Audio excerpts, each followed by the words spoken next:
40 años. Historia de una época. Con Javier García Isaac.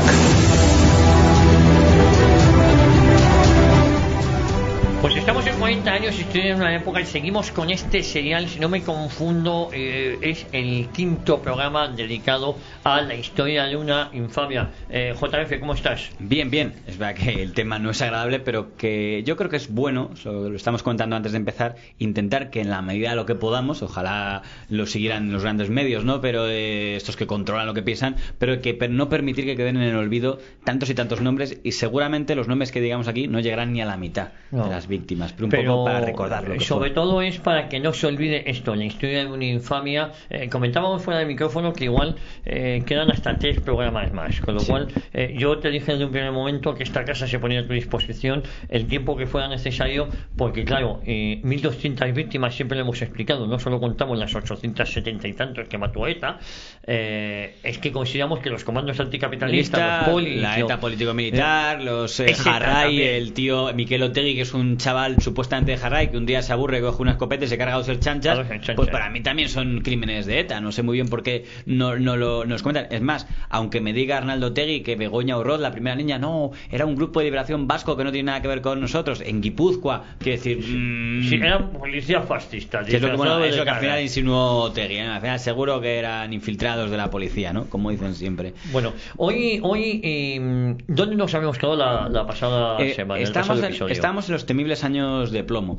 Por cierto, para recordar algunas, muy pocas, pero algunas de las víctimas que nos han dejado frases grabadas, vamos a escuchar un momento si ponemos la voz de Enrique Casas, que fue una de las víctimas de ETA del periodo anterior. Los representantes del Partido Nacionalista Vasco han cometido 2 errores. Primer error, los alcaldes, el admitir a trámite el que se discutan mociones que representan una clara infracción de la legalidad.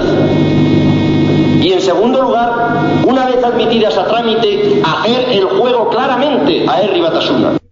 Enrique Casas, el senador socialista, la primera víctima, ¿no?, asesinada de ETA. Sí, había habido algún concejal, algún empleado trabajador que casualmente estaba afiliado al PSOE, que era un germán, un tío de UGT que mataron en los años 70, pero el primer dirigente no era cualquiera. Enrique Casas era el cabeza de lista de Guipúzcoa, del PSOE, y el secretario general del PSOE en Guipúzcoa. Sería lo equivalente, lo más parecido a, bueno, es que hoy no es muy conocida, pero hoy la secretaria general Idoia Mendía, que es la equivalente a la que ahora, digamos, sería la... Enrique Casas, que fue senador también. Fue senador, ¿no? Y lo era en el momento de ser asesinado, y Chiqui Venegas era el jefe en Álava y él en Guipúzcoa, ¿no? Y a este le llamaron a su puerta un comando, los llamados comandos autónomos anticapitalistas, Pablo Gude y José Luis Merino, abrió él con su hijo, que era muy pequeñito, de 5 años detrás, y tenía 2 pistolas Pablo Gude, y vació su cargador en Casas, que se quedó sin prácticamente ni enterarse de lo que había pasado tras abrir la puerta. Hay que decir que Gude, que gritó Gora ETA, por eso me hace mucha gracia que la gente no los compare, diga que los comandos autónomos no eran de ETA. Eran de ETA, lo decían ellos mismos. Otra cosa es que no obedecieron a la cúpula porque se sentían autónomos, pero hacían el trabajo sucio a ETA. Y ETA no condenaba estos atentados. No, pues eran sus compañeros, que eran colegas de ellos, de Gora ETA. Sí. Lo que pasa es que, ya digo, era un grupo que lo que no quería esperar. Digo, esto está esperando a que nos den órdenes la cúpula de Francia, nosotros mismos nos marcamos objetivos y ejecutamos. Sí. Y de hecho, cuando a Gude muere en un tiroteo por la policía. Cuentan que al primero al que llamaron fue a Fernando Mújica. Pues Fernando Mújica era muy amigo de Enrique Casas, que luego seguía su camino, y el ministro, que era nuevo, le llamó y le dijo: oye, que sepas que ha caído Pablo Gude.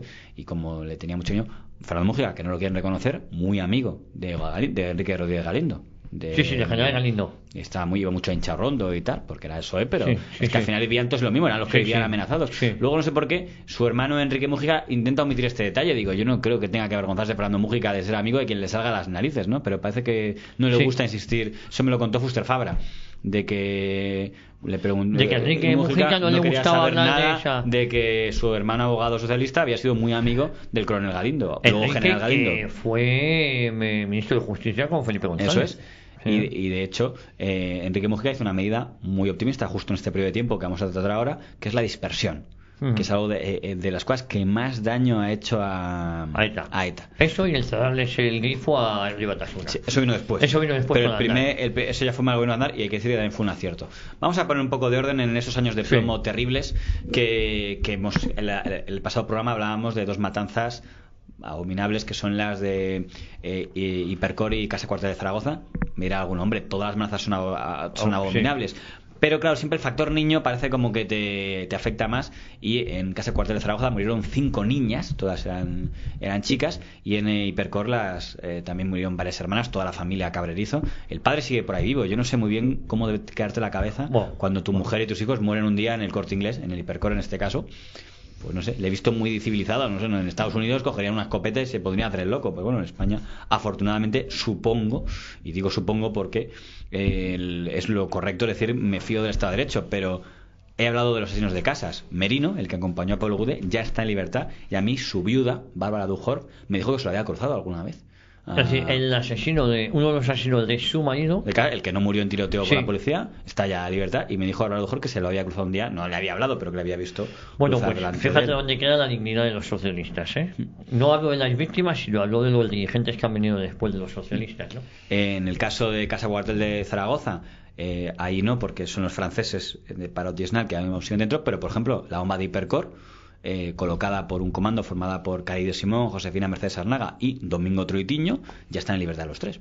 Y los tres. Y Domingo Troitiño le he visto en la portada de ABC tomándose unas copas. Unos chatitos. Que sacó. Fue al día siguiente de lo de Estrasburgo. Y que sacó la portada de ABC de Brasino Hipercor de copas con los colegas. Pues supongo que la ley me obliga a tragármelo, pero. Pero la ley. Hay otros países. En otros países también europeos. Bueno, eso es Estados Unidos. Efectivamente, serían electrocutados. En otros países como China pagas la bala. En Estados Unidos. Hubiese sido ejecutado. Quiero recordar que el Una Bomber de Estados Unidos, que hizo algo muy parecido, ¿no? Puso una bomba, ha sido por delante en aquel edificio oficial del gobierno, no me acuerdo ahora cómo se llamaba. En Washington, si no me equivoco. Pues ese caso no fue certificado, fue inyección letal, pero que no estoy haciendo un alegato de pena de muerte, estoy comparando lo que hubiera hecho Estados Unidos con un atentado muy similar. Pero en España y en China también tienen. En España estos asesinos están en la calle. Es decir, es que hablamos, ¿qué es más civilizado? ¿Estados Unidos con su justicia o España, que los asesinos de Hipercor, los asesinos de la Casa Cuartel de República Dominicana están todos en libertad? Es decir, ¿cuál es la justicia? Porque yo recuerdo esos años que los viví muy intensamente, como te he contado, y era indignante cuando la televisión decía se van a pudrir en la cárcel 2.500 años, 1.500 años. Bueno, Dios ha querido que viva para ver que es mentira. Lo que nos decían de que se van a pudrir en la cárcel es mentira. Están todos en libertad. Están todos en libertad. Claro, los de esta etapa sí, porque estamos hablando de la etapa de los años de plomo. Los de años de plomo, como en el fondo la pena oficial, aunque no lo quieran reconocer, es 18 años, más o menos el máximo. Pues claro, en cuanto pasan los 18 años de esos horribles crímenes, 85, 86, 87, pues van saliendo. El Comando Madrid, del que hablamos la otra vez, cayó en enero del 87.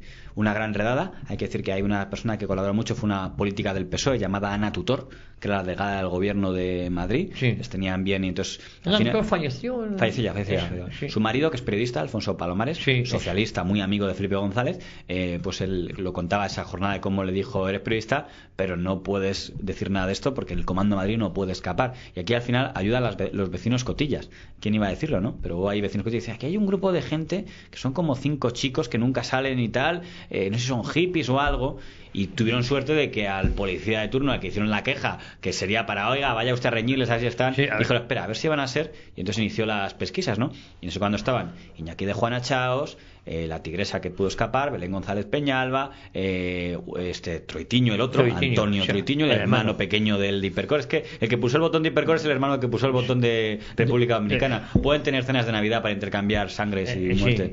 Y comentarios, gracias. Curioso, ¿no? Yo no sé cómo deben ser esos hermanos. Su sobrino también es de ETA y también cometió crímenes.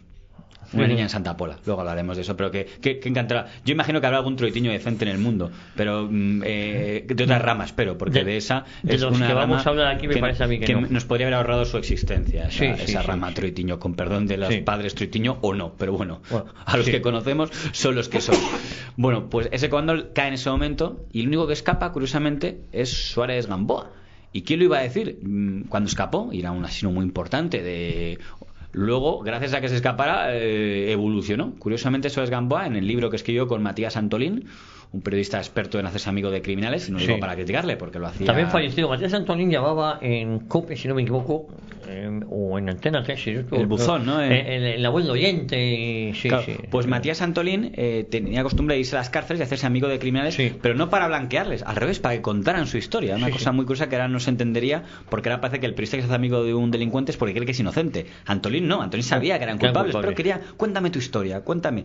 Y entonces él habló también con Sáenz Gamboa y lo plasmó en un libro donde contaba que él se había hecho etarra no porque el franquismo lo hubiera matado a nadie, sino porque el franquismo mató muy porque pocos en su ambiente todo el mundo lo hacía y se metió, que se creyó la causa y que él mató a mucha gente. Por eso, entre ellos, al padre de Martín Inestrillas y a los al comando de República Dominicana, de Juan Bravo y tal, pero que cuando detiene a todo el comando, él se va a ver a la cúpula en Francia y piensa que le van a dar algún cargo después de la lucha que ha dado y tal. Y dice, no, gracias, ya has cumplido tu misión. Puedes irte a Paraguay, a donde quieras, y tú ya estás fichado ya. Pues por esa tontería, supongo que si hubieran nombrado subjefe en el comité ejecutivo hubiera sido pensando que matar estaba genial, ¿no? Y ahí se encabrona porque no dan un cargo. Pero gracias a eso, dice, entonces, ¿qué somos? ¿Somos meros instrumentos? Muñecos, tal? Bueno, y curiosamente hace algo que es muy raro en alguien con un historial tan bestia, que es que se entrega a él. No es que le detienen y como le detienen se arrepiente, no. Él dice, esto es una tontería, se entrega, se pone en contacto con el gobierno, que entonces todavía es Bellot, ministro de Interior. Es Mayor Oreja el que termina de tramitar el tema. Está en una estancia en prisión que son 5 años, que ya le parecería muchos, pero imagínense las víctimas de Sáenz Gamboa, le parecía poquísimo. Ahora bien, puede hacer una cosa a su favor en contra de todos los demás. Es el único caso, lo dije ya en el programa anterior, que ayudó muchísimo con datos de cómo funciona el terror. Se entregó y señaló. Y dijo, ese señor tal, y el que daba las órdenes fuera, y Santi Potros nos dio la lista, y tal. Eso ha ayudado muchísimo porque no se lo contó de él, contó todo lo que había oído de todos los comandos. Entonces ayudó a muchos a construir. O sea, es lo equivalente a la mafia italiana, el arrepentido famoso de Juan Falcone, Busqueta. Es lo más parecido que hemos tenido. Todos los demás que dicen se ha arrepentido es mentira. Son gente que deja las armas. Pero es lo mismo dejar las armas, decir ya no toca, que decir no, se ha arrepentido, pues colabore. Cuéntenos nombres, fechas, casas. Bueno, además no han colaborado. O sea, yo cuando veo que de repente dicen la misma tigresa que se ha cogido la vía en Anclares, que la vía en Anclares, hombre, habrá que agradecer que por lo menos dejen de matar, pero que decir. Pero, en fin, en Italia cuando alguien se arrepentía tenía que soltar información. Se decía cantar, ¿no? Todo esto viene a cuento de que una cosa útil que ocurrió a finales de los años 80 es que las fuerzas de seguridad del Estado se dieron cuenta que no se trataba solo de señalar comandos. Había que apuntar a la cúpula, que no se había hecho hasta ahora.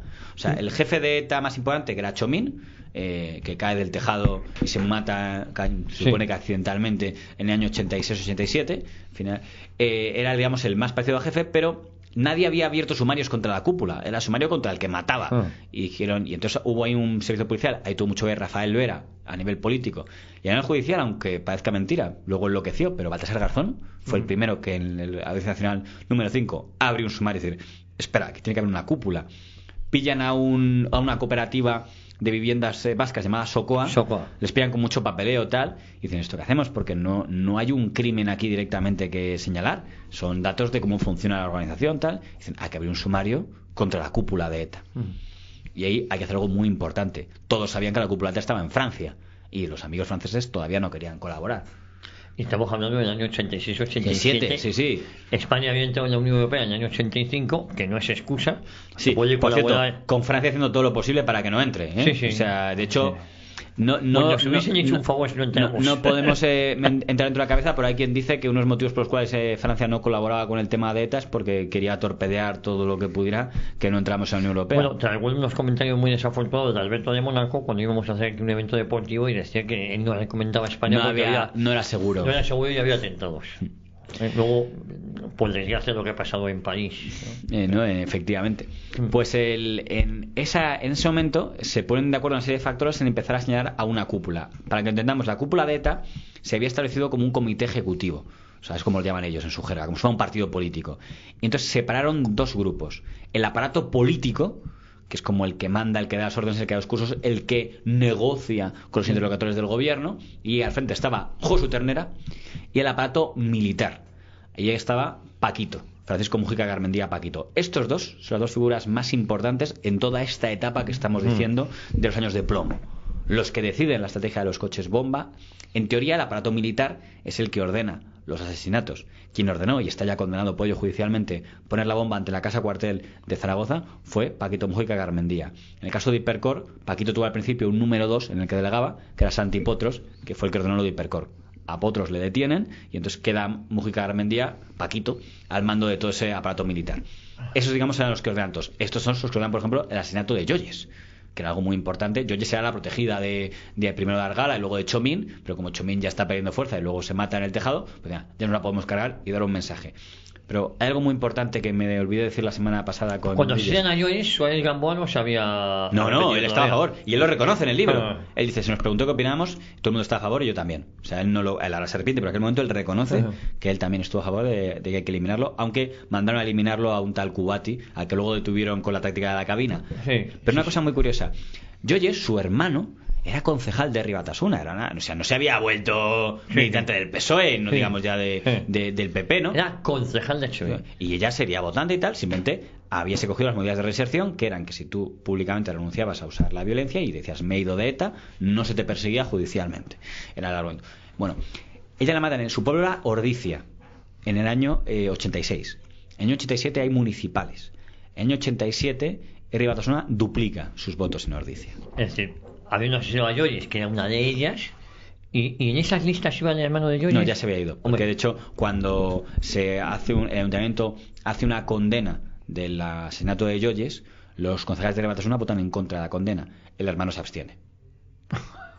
El hermano hay que echarle cojones. Y dices, bueno, pues me alegro que te abstengas, pero no hubiera sido lógico unirte al PNV en la condena, ni eso. Se atrevió. Hay que echarle Le dolía, antes lo único que hizo es no votar en esa votación de que no podía decir que estaba en contra de que se condenara el asesinato de su hermana, pero tampoco dijo que estuviera a favor. Cuando yo en el primer episodio denominé a este pueblo vasco como lo denominé, sí. Este pueblo vasco es este pueblo vasco. Acuérdate que le comenté que a Yoyes la pillan porque le delata un vecino, Fermín, la tasa, que es el que dice, está ahí Yoyes tal, y señala porque Cubati no la conocía. La tasa. Bueno, sí. La tasa en el juicio, pero en el juicio, en una entrevista que hacen en la cadena SER, porque le entrevistan, Sí, yo a creo la que cadena SER le gusta estas cosas. y él dijo que, dice, a Yoyes la mató el pueblo, y puso este ejemplo, dijo, y recuerdo que después de matar a Yoyes, en Ribatasuna duplicamos el voto. Sí, me lo creo. Con lo cual es llamativo ese tipo de cosas. En Ordicia fue. En Ordicia. Bueno, es decir, asesinan a Yoyes delante de su hija, si no me equivoco. Sí. De hecho, parque. la operación para detener a Cubati lleva el nombre de la hija de Yoyes. O sea, con la gente que se llama Olga. Pues la operación Olga, no me acuerdo el nombre, pero era el nombre de la hija de Yoyes. Pues la hija tiene que estar contento con su tío. Bueno, y con su madre, que para qué te voy a decir, era una auténtica zorra. Bueno, yo no voy a llegar tan lejos porque eso lo digo yo, ¿eh? Es verdad que por lo menos eso lo digo yo, claro, como estamos hablando de criminales, pues estamos hablando de grados entre criminales, ¿no? Entre los que dejan de matar y los que no. Pero fíjese, aunque estas películas, esos homenajes, aunque no usaría esa palabra, seguramente muchos dirigentes de tal lo hubieran usado de otra que hemos citado antes, de Idoia López Riaño, que tenía una fama en ese campo. Zona en los dos sentidos, posiblemente. Pero bueno, tú sabes a qué me refiero. Sí, lo saben los oyentes también. Bueno, hay que decir que aunque cae el Comando Madrid y cae el comando, ese primer comando Barcelona de Hipercor, la apuesta era marcar a la cúpula. A todo esto, que claro, hay tantos crímenes, nunca ETA había dejado de matar a los tíos en la nuca. O sea, de hecho que usaban bombas en casa cuartel de Zaragoza o bomba en Hipercor, pero no quiere decir en la nuca seguía por ejemplo, por un nombre, al general Azcárraga, que se lo carga un tío llamado Paterra, seguían con una táctica que les encantaba, que era la misa. O sea, eso es el 28 de marzo del 88. El general Azcárraga está yendo a misa en Salvatierra y entonces se acercan ahí en el banquillo tal, ¡pum! Y claro, es un general aparte que era mayor, pero aunque no fuera mayor, es que la valentía del tiro a la nuca pues era algo muy típico. Y el comando francés seguía por allí, que es el comando invisible. Estos eran impresionantes porque no se podían detectar.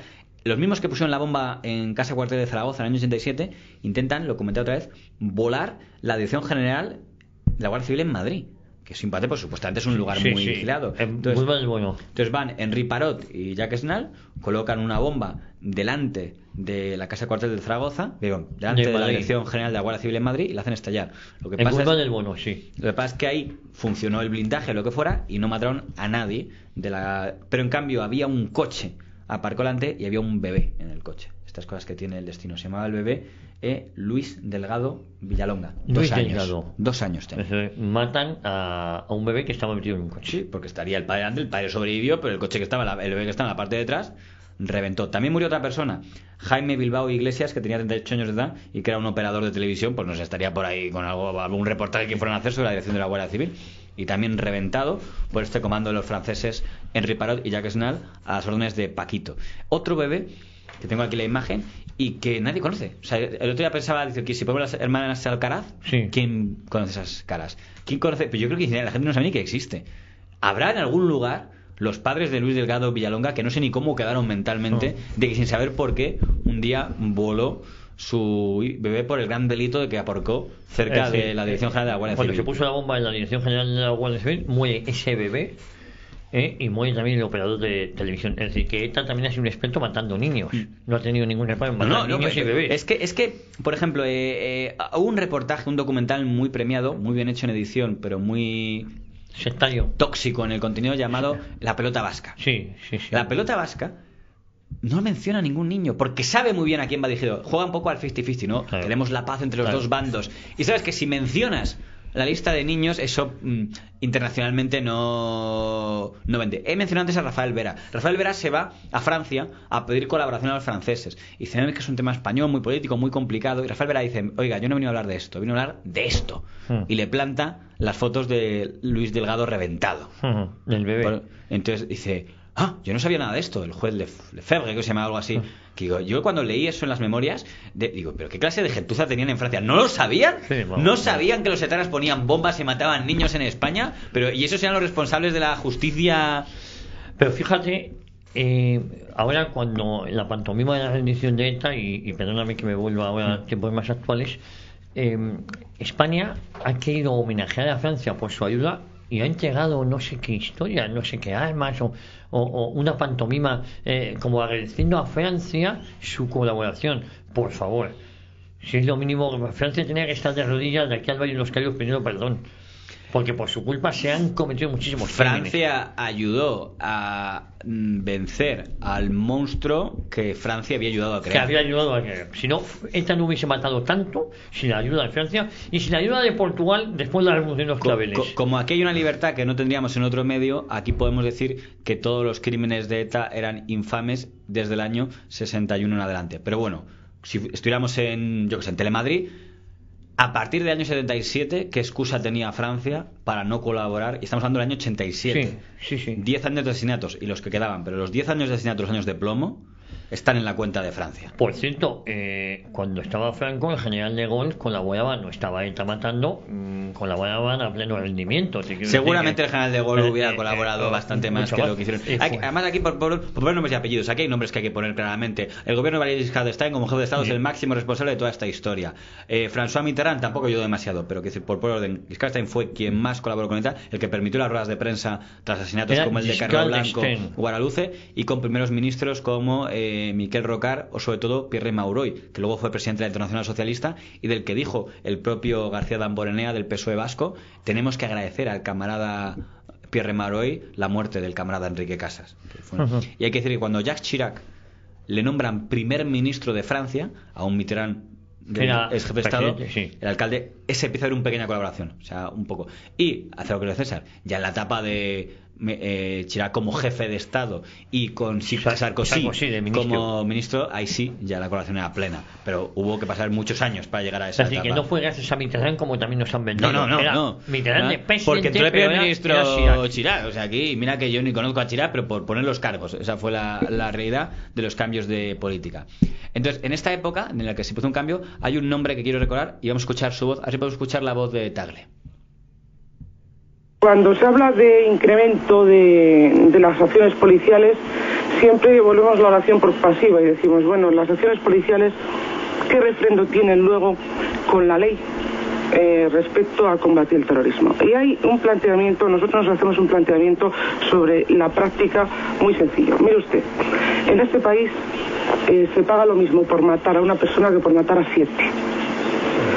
De tal forma que los terroristas se benefician de todos los beneficios, valga la redundancia, que cualquier delincuente común a la hora de aplicársele a un régimen penitenciario.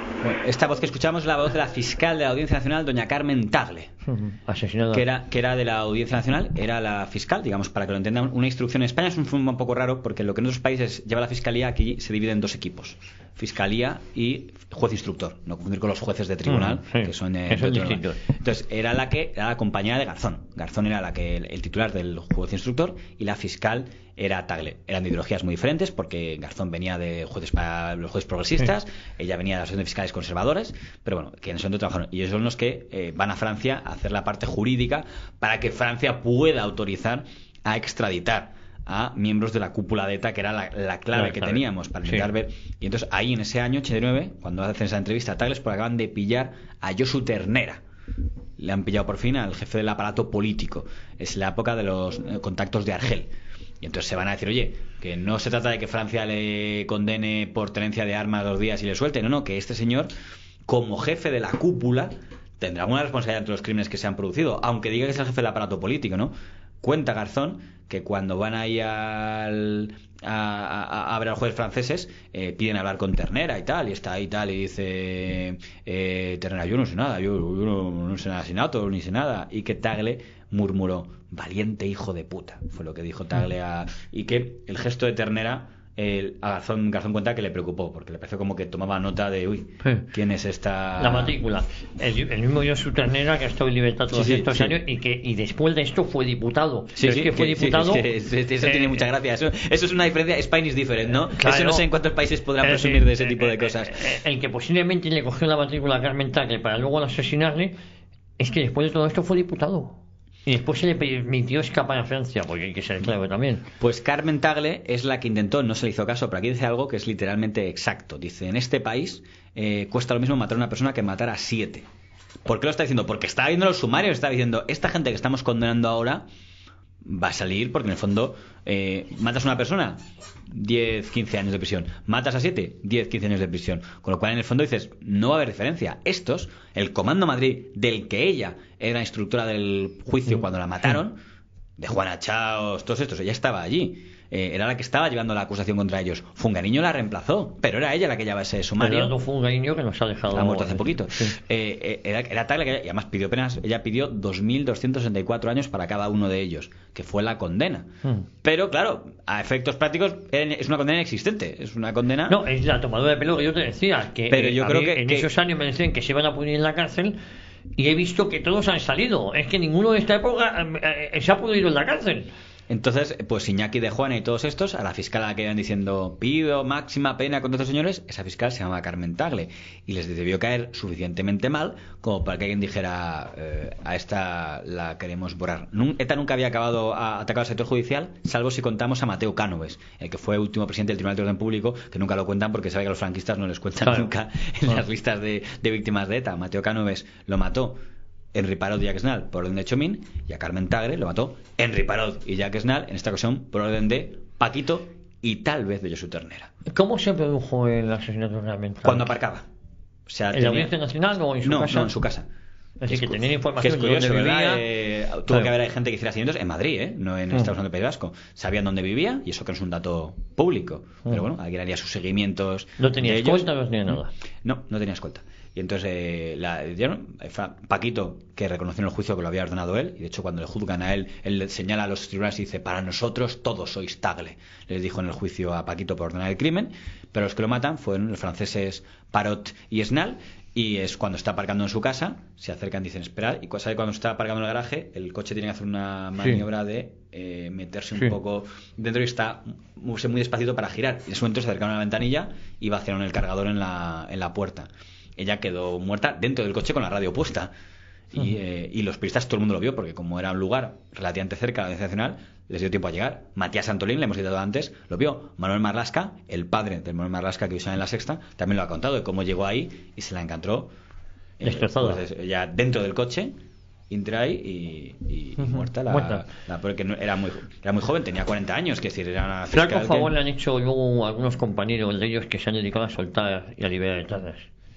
Ella justo, igual que otros no podemos no saberlo, en su caso, que como lo había dicho, ella había dicho, no puede ser que en este país se pague lo mismo por matar a una persona que por matar a 7.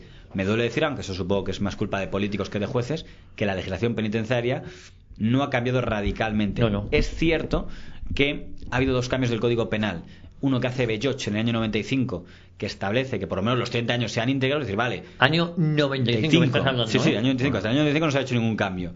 Fíjate que ya la matan en el 89, se tomaron con calma. Por eso te digo. El cambio que hacen es que por lo menos, no es que valga más matar a 7 que a 1, pero es que por lo menos si la condenas a 2.217 años, no sean 18, sean 30. Porque saben ustedes que lo que dicen es que, bueno, siempre son 30, pero aplican los descuentos no a los 2.000 y pico, a los 30. Que alguien me cuente quién ha estado 30 años en la cárcel de este país. Todavía no, aunque en teoría a los condenados a partir de eso les podría tocar. Y Aznar, en 2002, lo subió a 40 años. Pero claro, solo afecta a los de a partir de ese momento. Por ejemplo, los que pusieron la bomba de Chamartín, aunque no mataran a nadie, pero como se entendió que una bomba en el año 2003, como podían haber matado a 300 personas, les cayeron unos 40 años íntegros y son los primeros que estrenaron esa doctrina. Me imagino que los del 11M también les aplicarán ese tipo de cosas. Lo que pasa es que como 11M los directos se autovolaron, pues eso por lo menos es lo que dicen los sumarios, pues esos son un poco los cambios que ha habido en el Código Penal de entonces. Carmen Tagle fue una forma de señalar al Poder Judicial. Y se supone que a partir de ese momento los jueces de la Audiencia Nacional dicen, oye, aquí hay que empezar a tomarse en serio esto de ETA y de VIR, no solo a los comandos, sino a por la cúpula. Otra mujer, Carmen Tagle, que juraría que ni la conocen. O sea, si preguntamos a cualquiera de los chavales que voten a cualquier partido, desde al PP de Pablo Casado hasta el Podemos de Pablo Iglesias, decimos Carmen Tagle, en un país normal, una mujer que es asesinada, además en plan feminista si se quiere, por defenderse al terrorismo, tendría, vamos, no digo ya películas, es que tendría a su nombre edificios y calles en este país. No la conoce nadie. Que si uno entra en Wikipedia hace una diferencia muy clara y un anexo que pone asesinatos cometidos por ETA desde la muerte de Franco, como si los anteriores no valían. Es un tema curioso. Eso es un tema solo para que nos hagamos una idea. Desde la muerte de Franco, los anteriores no puntúan. Hay que decir que en aquella época ETA incluyó ya a sus enemigos, a los jueces y a los encargados, y intentó matar a más gente. Por cierto, perdóname, los asesinos de Carmen Tagle. Claro, aquí es diferente porque Henry Parot sí está todavía en prisión. Lo que pasa es que Henry Parot, lo que es triste decirlo, es que no está en prisión por los asesinatos, ya lo ha cumplido. Lo que pasa es que a él le pillaron unas cartas donde animaba a la gente a matar más. Entonces, por eso tuvo una nueva, justo cuando iba a salir por el tema de sus crímenes, le hicieron un juicio express para ser juzgado por las amenazas y tiene una prórroga. Ahora bien, tampoco puede ser retenido mucho tiempo más, ¿eh? No he hecho los cálculos, pero de aquí a 4 años tiene que salir. En breve está en la calle. Sí. Pero bueno, hay que decir que ETA también tuvo que cargarse, por ejemplo, a Fungariño, el que sustituyó a Carmen Tagle, que le habrán visto gente de silla de ruedas, fue porque le mandaron, no iba en silla de ruedas por la bomba, pero que le mandaron una carta bomba a su casa. Lo que pasa es que la detectaron. A quien no la detectaron a tiempo fue al que entonces presidía la Audiencia Nacional, que se llamaba Mateo Lague, a ese le estalló la bomba en la cara, porque la carta bomba la abrió y ¡bum! Le reventó, y manos y ojo. Le destrozaron prácticamente al hombre, no le mataron, pero no ha vuelto a seguir, le apartaron de su trabajo, que era, supongo, el objetivo. Eso lo mandaba también Paquito, el que mandaba ese tipo de bombas, con ayuda de Fiti, que era otro compañero que luego se arrepintió, que le expulsaron de la banda, pero que no sé exactamente qué el grado de arrepentimiento que puede considerarse. También mandaron una carta bomba a un periodista, a Gorka Landaburu, que curiosamente luego evolucionó mucho y se volvió muy partidario de la negociación con ETA, pero en aquel momento yo creo que Landaburu les cabreaba mucho porque hay una familia que estaba muy vinculada a ETA. Había un Landaburu no sé cuál que había estado entre los fundadores de ETA, entonces que Gorka Landaburu, muy progresista, muy de izquierdas, pero contrario a ETA, pues fuera contrario a ETA, les mostró y le mandaron otra carta bomba y también igual, abrió, boom, le reventaron la mano y los ojos. Lo que pasa es que en su caso sí pudo salvar la vista, y ya digo, luego ha evolucionado y ha sido los que más ha defendido la negociación con ETA, lo cual no quita que es una víctima de ETA, y de hecho en el juicio contra sus asesinos, o sea, los que intentaron matarle, no fue precisamente blando, dijo vosotros os desprecio y tal, aunque es verdad que no es del sector duro periodístico contra no negociar a ETA. Barcelona iba a ser una ciudad importante porque iba a ser la ciudad de las Olimpiadas.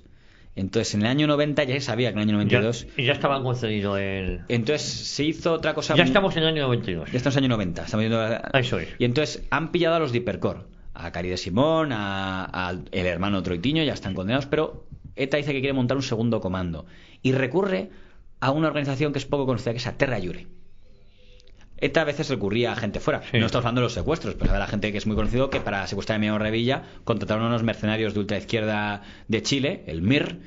Bueno, y héroes de la lucha contra Pinochet, se supone. Y ahí suena ahí Gonzalo Boye. Y ahí estaba en ese grupo Gonzalo Boye. El actual abogado de Puigdemont. Sí, efectivamente. Que casi se convierte en eurodiputado. Él perteneció al comando que secuestró a Emiliano Revilla. Lo curioso es que la fiscal que llevó ese caso, la fiscal Valellá, como lo llamaban algunos, luego se encontraron en el juicio del 11M, más o menos en el mismo bando judicial, pero era la que había llevado el sumario porque fue condenado Gonzalo Boye por el secuestro de Emiliano Revilla. Me parece que es condenado a 7 años, cumple 7. A 12 años sí cumple 7. Que es muy habitual, ¿no? Buena conducta, después la mitad. Tal. Un terrorista, pues Gonzalo Boye, abogado de Puigdemont, sigue por ahí campando. Por ahí sí, además dando lecciones a todo el mundo. Y en todas las televisiones, Sí. Pues en la Sexta también, sí, le he visto alguna vez por ahí. Bueno, ETA forma un segundo comando Barcelona y recurre a Terra Llure. Entonces aparece un tipo llamado Juan Carlos Monteagudo, supongo que lo hubiera querido que digamos Joan Carles Monteagudo, me es indiferente. Este señor es el que forma el segundo comando Barcelona. Lo hace él, que es de Terra Llure, con otro señor llamado José Félix Edezuma y otro se llama Zubieta Zubaldía. Estos montan el comando Barcelona en los años 90.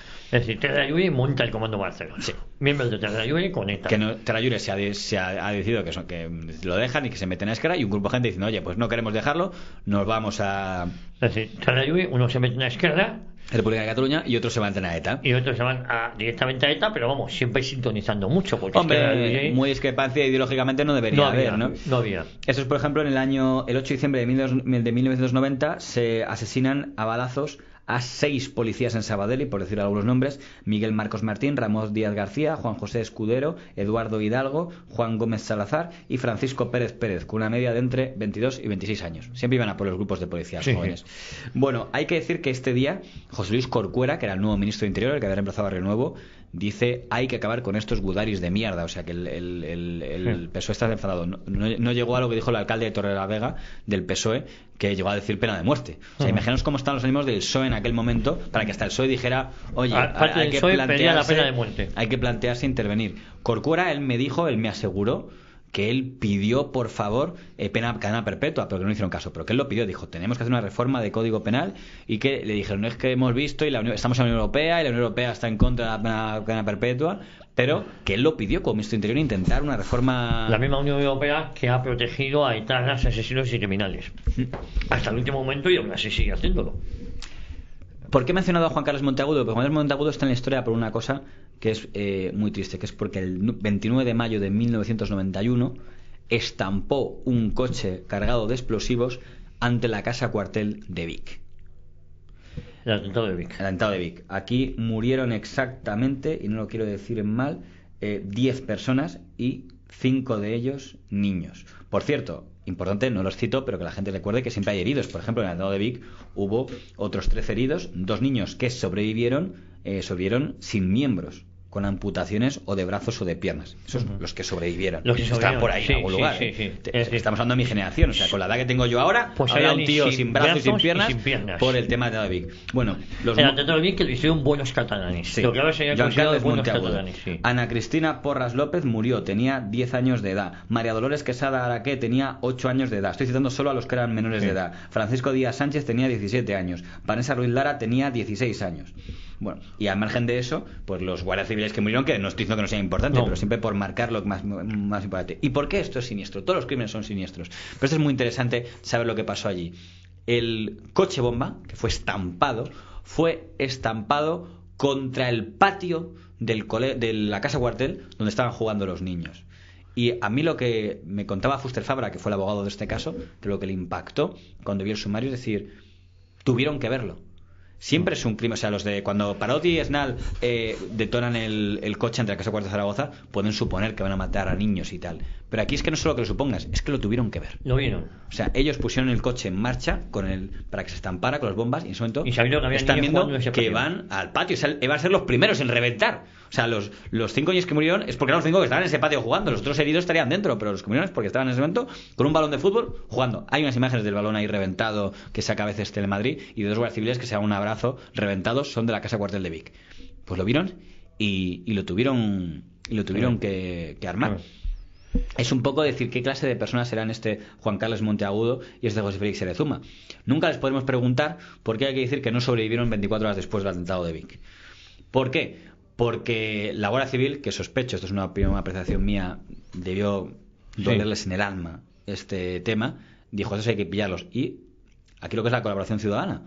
Una señora, cuando oyó el explosivo, vio a dos individuos que se metían en un coche y tomó nota de la matrícula. Una señora que venía a hacer la compra. O sea, no era una policía ni Guardia Civil, estaba por ahí en Vic, una vecina de Vic, que vio y, oye, tuvo la rapidez de tomar nota de la matrícula. Llamó a la Guardia Civil, pillaron donde estaba la casa y fueron Luis Roldán, que estaba ahí diciendo, mandó a los operativos inmediatamente allí a cogerles. Y la versión oficial es que dijeron, entréguense o disparamos. Sacaron pistola, pues... Y cayeron ahí. Buenos catalanes que fueron muertos por las fuerzas de orden público. Digo buenos catalanes. Me gustaría saber, el actual alcalde de Vic, ¿cuál es el partido? La verdad es que yo creo que el alcalde de Vic, si no ando mal informado ahora, es de lo que se llama Junts. Independentista seguro, porque ahí del abogado de Puigdemont. Sí. Otro miembro de ETA, que es el abogado de Puigdemont. Tenemos aquí el episodio más siniestro lo hizo José Luis Caro Rovira, digo en el punto de vista político, ¿no? Porque hizo un artículo de Vic donde decía a ETA que por qué nos atacáis si somos vuestros compañeros, digo, aquí y de hecho llegó a negociar somos un pueblo oprimido como vosotros, no hagáis atentados aquí y tal, que se le olvidó condenar el atentado, no decir que era culpa básicamente de la opresión del Estado español. Me dirá Carlos Rovira que luego ha condenado crímenes de ETA después, sí, pero yo estoy hablando de aquel momento, el año 91. En aquel momento Carlos Rovira no solo condenó, sino vino a decir que era culpa del Estado español y que tan oprimidos sean los vascos como los catalanes y que por eso no debían sufrir atentados en Cataluña, algo que en coherencia con eso luego años después intentó negociar una tregua solo en Cataluña. Hubo juicio en Vic porque hubo un tercer miembro del comando llamado Zubieta, que él se ayudó a cargar los explosivos. No estuvo físicamente entre lo que estampó el coche, pero la noche anterior se ayudó a cargar los explosivos. Ese juicio es en el que Zubieta, Fuster Fabra le dice a Zubieta, ¿y no tuvieron piedad pensando que había niños? Y dice Zubieta, nosotros somos soldados del pueblo, con lo cual si el pueblo nos determine que haya efectos colaterales, los hay. Que me decía a mí, aunque esta comparación igual le molesta a algún oyente, pero me decía Fuster Fabra, era el que pone el botón de la cámara de gas. El que dice, no, yo solo... Era como... Esta gente... Por cierto, Anglada fue concejal de Vic, ¿eh? Sí, no, y casi alcalde. Y alcalde. Si no lo hubieran expulsado del partido por las obstantes peleas internas que tienen ese grupo, hubiera sido alcalde de Vic porque iba subiendo, pero bueno, ahora está fuera, porque le han dejado hasta fuera de la... De SOMS identitarios, Sí, porque no le dejaron ni presentarse, le han inhabilitado. Sí. Bueno, pues estos señores se descerebraban. O sea, el truco es decir, no pienso nada. Yo mato, pero no soy yo, es el pueblo. Es como a lo que lleva la locura, el fanatismo, ¿no? Sí. La verdad es que es un poco todo esto, nunca mejor dicho, el título de este programa, que es Historia de una infamia, ¿no? Todo lo que estamos contando aquí es infame. Pero es que además no lo acabo de entender, porque ahora estoy hablando de lo más secundario del mundo, que son el nivel mediático. Pero ¿cómo no va a ser mediático, con perdón, recordar los asesinatos de niños? Le voy a poner esta cara, que me apena que no estén viendo los oyentes. Esta cara es la de Fabio Moreno, año 91. Fabio Moreno, de noviembre del 91, ¿no? Tenía 2 años de edad. Fabio Moreno estaba sentado en el coche de su padre, que era guardia civil, y que creo que Alexander Moreno enloqueció. O sea, demasiado bien ha quedado por no haber cogido una pistola y haber entrado un día a las 6 de Batasuna a pegar tiros. Tenía 2 hermanos. Eran 2 hijos gemelos, Fabio Moreno y su hermano. Perdón, Alexander era hermano, el padre era Antonio Moreno. Antonio chica era para quien iba al atentado. Un terrorista llamado Juan Carlos Iglesias Chouzas Gaddafi, del que desconozco si está en libertad, pero supongo que si no lo estará en breve, le puso la bomba para matar al padre. El padre tuvo la suerte o la desgracia, supongo que él pensará que desgracia, que en un momento salió del coche para hacer una gestión y cogió de la mano a uno de los niños. Y bueno, vamos a hacer un tal, porque es el que se portaba mal, tal, y el que se portaba bien se quedó ahí detrás. Sí. ¡Bum! Reventó el coche. Con el niño. Y él cuando miró ha contado que había medio niño ahí dentro. No hay afortunadamente fotos de eso, pero ¿qué es un padre que vea eso? Que vea eso. Destrozó su vida. No es que le esto era el matrimonio, es que no pudo volver a ejercer Antonio Moreno Chica, y además dice algo que me cuesta entender, pero bueno, supongo que la gente dice que le cuesta ver a su otro hijo, porque claro, cada vez que ve a don Fabio Moreno, a Alexander Moreno, claro, se acuerda que había 2 y quedó solo 1. Entonces, claro, es que tendría que haber murales. Fíjate que es un poco injusto porque sería solo resaltar a las víctimas que eran menores de edad. Pero bueno, vamos a hacer esa injusticia. Tendría que haber murales. Yo he visto imágenes con desaparecidos en Argentina, en Chile, en los tiempos de no sé qué. Bueno, perfecto también. Oye, ¿y dónde está el mural de los niños asesinados por ETA? ¿Dónde está el mural donde salga Fabio Moreno? Ya se me han olvidado, los he leído ahora mismo. Sí, ya se te ha olvidado. Los niños muertos en Vic, ¿no? Es que no los conoce nadie. Ana Cristina Porras, María Dolores Quesada, tenía 8 años, la del fútbol. Quiero decir, no los conoce nadie. Ni siquiera he visto un puñetero reportaje en televisión española que la pagamos todos y sirve para eso. Mira, ¿para qué quiere la 2? Pues que la 2 haga todos los días un reportaje sobre estos. Gaddafi era el jefe del comando de Vizcaya. Sí, que es donde estaba el pobre guardia civil Antonio Moreno Chica, que por intentar matarle a él se llevaron por delante a Fabio Moreno. Dice Irene Villa que es a ella lo que más le dolió. No hemos hablado del caso de Irene Villa porque ya sobrevivió. No. Irene Villa fue muy poquito antes. O sea, para que la gente se una idea, a Irene Villa le meten la bomba el 17 de octubre del año 91. El enésimo Comando Madrid. Por cierto, este caso, el de Irene Villa, está sin resolver. Esto es lo que dicen Otegi y tal, que le preguntan, bueno, ¿y por qué no ayudan? ¿Queremos pasar página? Pues hombre, ¿por qué no nos comenta quiénes formaban el Comando Madrid en aquella época? Podemos suponer que el atentado lo cometió Soledad Iparraguirre Amboto, otra de las mujeres que ha tenido ETA, porque en aquella época estaba en el comando Madrid y una huella dactilar suya apareció en crímenes de aquella época, pero justo en este no hubo huellas que le pudieran detectar, pero por época, como era la que se lideraba el comando Madrid, se piensa que pudo ser ella. Pudo estar ella. Pero no hay juicio. Ha prescrito ya seguramente, no he mirado los años, pero si no estoy a punto, pero nunca hubo juicio por este caso. Y murió gente, porque hay que entender que en el mismo atentado de Villa, ese mismo día habían asesinado a un militar en Madrid. Era una jugada doble, ¿no? Ella iba por su madre, María Jesús González, era funcionaria de la policía. Amboto dijo, mira, pues una mujer policía, vamos a reventarla. Y le tiró la bomba. Era funcionaria, no era... trabajaba en una comisaría. Haciendo el DNI... Claro, ella cuenta que en el coche dan la noticia radio del otro crimen que ha cometido Madrid ese día. Acaban de asesinar al general tal y dice, ¿qué es esto de ETA? Y no hay tiempo a comentar mucho más porque los siguientes eran ellos. Volaron. Y como sabe la gente, pues volaron en el coche, la madre de Villa, y tanto la madre como la hija perdieron miembros. Y además dieron unas imágenes más espeluznantes que ha dado la imagen de la televisión, porque claro, como aún estaban vivos, ver a un ser que se mueve, y sobre todo a la madre, es las imágenes más crudas que ha habido en la historia del periodismo gráfico español. Y ella pierde las 2 piernas y una mano. Eso es. Sobre todo, y la movilidad. Ella yo la he visto ahora con todo ortopédico metálico, verla subir las escaleras de periodista digital. Me contaba Miguel Pato que es una cosa impactante, ya quería hacerlo ella, con lo cual lo hizo ella, pero era algo impactante, la verdad, el hacer ese esfuerzo. Por lo menos alguna historia acabó bien. Cuentan que cuando María Jesús González se encuentra en el hospital y no hay, pues le ha propuesto que su hija está muerta porque se ha volado el coche entero, ya estaba al lado, pues no hay hija, ¿no? Y que tuvo que ser su exmarido que fue a verla, que le dijo, bueno, no vas a preguntar por tu hija. Dijo, pero está viva. Y la imagen, quizá fue un poco morboso porque se hizo durante las cámaras de televisión, pero cuando las cámaras de televisión conectan las dos habitaciones para que puedan hablar madre e hija, es uno de los momentos probablemente más emotivos que ha habido en la historia de la televisión.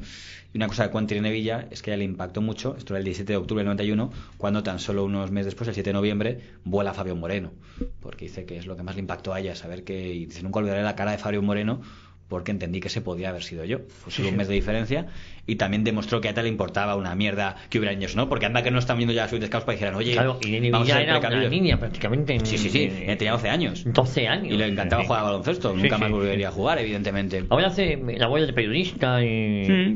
lo que hacen, el lobby, la contrataron en la COE para hacer tal. Sale mucho en televisión y ella muy guapa, ahora está en plan olvidar esta etapa y no quiere ser recordada víctima. Hay que decir que Irene Villa durante una época fue muy activista en la OVT. Y ya cumplió. Ahora es verdad que ella fue, por ejemplo, firme detractora de la negociación con Zapatero, estuvo en manifestaciones.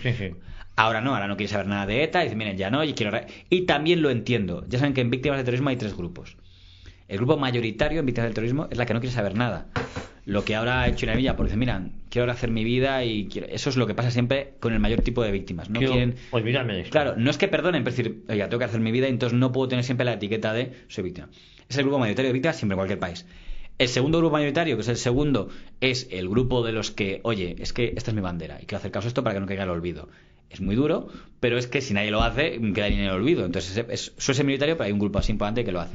Y hay un grupo rarísimo, un grupo residual, que merece nuestro respeto, supongo, pero que son los que están también todos con el IRA y tal. Hay un grupo de estos que son los que entienden el crimen. Rarísimo, pero serán todos, en todas las bandas terroristas hay un pequeño grupo. Por ejemplo, hay un señor de los que perdió a su mujer en el atentado de Hipercor que está en este grupo. y que dice, no, es que lo entiendo y tal, y ha ido a hablar con gente de ETA en las cárceles, tal, le sacan mucho en Euskal Telebista, tal. También una esposa de un concejal del PP. Son pocos, pero hay como 2. Bueno, pues hay que respetarlos. A los que explotan mucho. Y ocurren todos, también en el IRA hay un grupo de víctimas en todos los países donde hay terrorismo que son comprensivos con que los asesinos. son los que acaban diciendo, bueno, es que en el fondo les entiendo y tal, pobre gente y tal. Síndrome de Estocolmo se llama. Sí, eso. es el equivalente al síndrome de Estocolmo del secuestro. Está bien. Entonces a mí no me escandaliza. Me acuerdo con Prestige tal cuando salieron ahí la entrevista, me decían, pero qué barbaridad, cómo ocurren, y yo les decía, se dan en todos los países un grupo de estos. Cuesta porque tenga que decir que, bueno, oye, cada cual evoluciona como evoluciona. Nadie sabe cómo evolucionamos nosotros y nos reventarán al nuestro. Sí. Son minoritarios, pero también se dan. O sea, que vean que vean ustedes que hay un grupo de víctimas que son de las que dicen, bueno, pues lo entiendo. No es que diga me parece bien, pero que entiendo, tal, no es culpa suya. El mundo es así, pues nada, pues les citamos porque mereces apenas citados. Ahora bien, evidentemente el sector de la VT, que es el segundo más mayoritario, dirá, oye, que aquí estamos un grupo de gente, en este momento la Araluce, que es la hija de Araluce y tal, que eran nosotros somos la mayoría, y luego el grupo más mayoritario, que son los que simplemente pasan página, pero que no es lo mismo que decir que perdonan. Yo estoy convencido que Nevilla, si se cruza algún día con Amboto, pues le mandará, no sé, le mirará con dureza. Pero vamos, crímenes sin resolver, cerca de 400 crímenes que tampoco se está haciendo nada por resolverlos. En cambio se lleva a Otegi pues para blanquear su imagen y... Lo digo porque, oye, no quiere usted, aquí lo que hizo Sos Gamboa, dice usted que pasamos página, perfecto, cuente. Usted estuvo en comando, o sea, ya no solo por lo que pueda saber cómo matas una, de su etapa político-militar. Lo que pasa es que Otegi sabe por qué Otegi no está condenado por el secuestro de Cisneros y de Rupérez.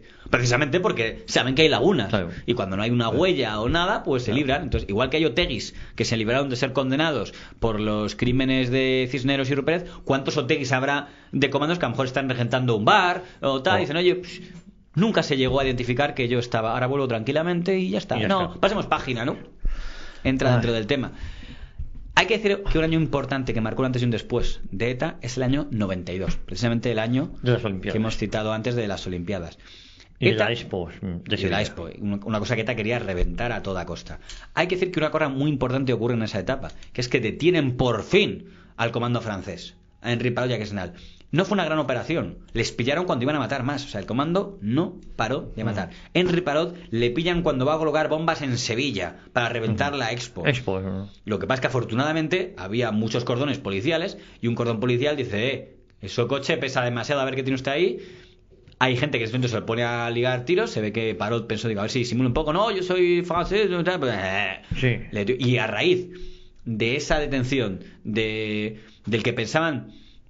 Eso es genial porque la prensa dice, bueno, han detenido a un tío, a un francés con bombas que iba a la Expo, y se piensan que pues debe ser un tío que viene a colaborar o algo, y cuando lo interrogan dicen, ¿pero cuántos crímenes dice que usted ha cometido?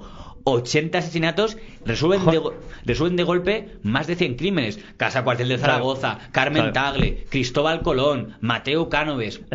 Parot, más de 80 crímenes. Y porque le pillaron cuando iba a matar una vez más en la Expo. El que ha matado, por cierto, Parot, le pueden recordar por lo que prefieran. Unos recordarán el asesino de Tagle, otros recordarán por el que mató a 5 niñas en Zaragoza. Ese señor Parot, cuando Parot, yo la última vez que le vi fue cuando fue a declarar en el juicio del 11M. No sé por qué le llevaron a declarar. Yo soy un poquito más joven y yo le dije a la VT, no entiendo, ya sé que no sirve para nada, pero dije, yo no entiendo cómo no se va a abuchear a esta gente.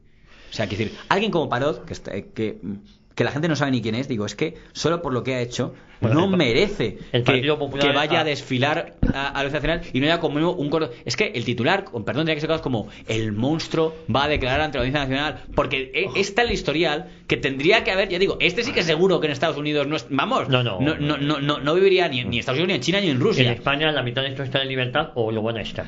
Entonces, lo único bueno que se consiguió es que ahí, fíjate, el Mundo hizo una buena campaña cuando iba a salir, porque sale de Juana Chaos el primero que sale, con el tema, y dicen, ostras, hoy ha salido de Juana Chaos y mañana sale Parot. Y entonces se crea la doctrina Parot, que es una doctrina un poquito trampa, que es decir, esos cambios de código penal que hicieron Bello del año 95 y en el año 2002 los vamos a aplicar ahora, algo que no era jurídicamente muy legal, pero como decir...